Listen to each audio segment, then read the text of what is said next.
The family of a local hero is searching for answers tonight. The young soldier lost his life fighting in Iraq, but tonight his name has been removed from a memorial honoring veterans. 7 Action News reporter Jeff Vaughn is in Shelby Township with the latest. Jeff, what's going on here?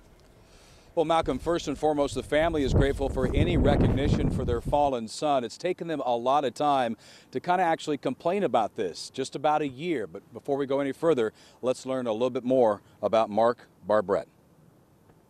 The main reason he went in the Army is having a son. He wanted to be responsible. Private First Class Mark Barbrett from Shelby Township was just 22 years old when an IED hit a Humvee the Army engineer was riding in October 2004.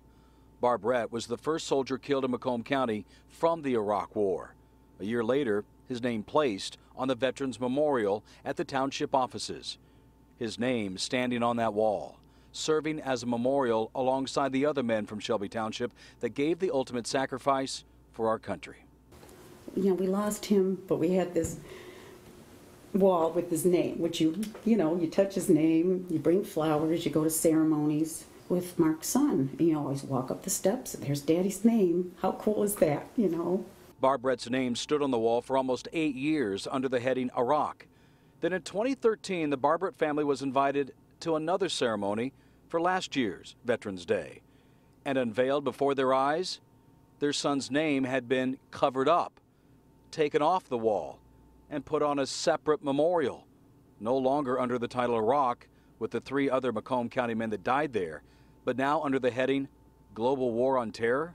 We walked away bewildered from that. You know, why did they do that, you know? The township offered no explanation.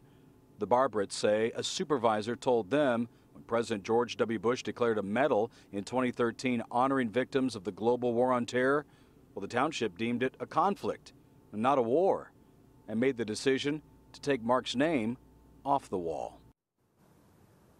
And here's that memorial, has Mark's name right there on it, just a few feet away from the wall here. And as I walk over here, the viewers and myself kind of scratching our head as to wondering why this is even an issue. Because if you take a look here, this is where Mark's name used to be. And I am no artist, but this is where Iraq used to be. I would have thought that they could have just maybe made another plaque to put on top of there, cover up Iraq, and leave the names of those on the wall. A lot of people wondering the same thing tonight on this Veterans Day Eve. By the way, the family says they will not be here tomorrow for Veterans Day ceremonies. They're still a little shook up about the whole thing. Live in Shelby Township, Jeff Vaughn, 7 Action News.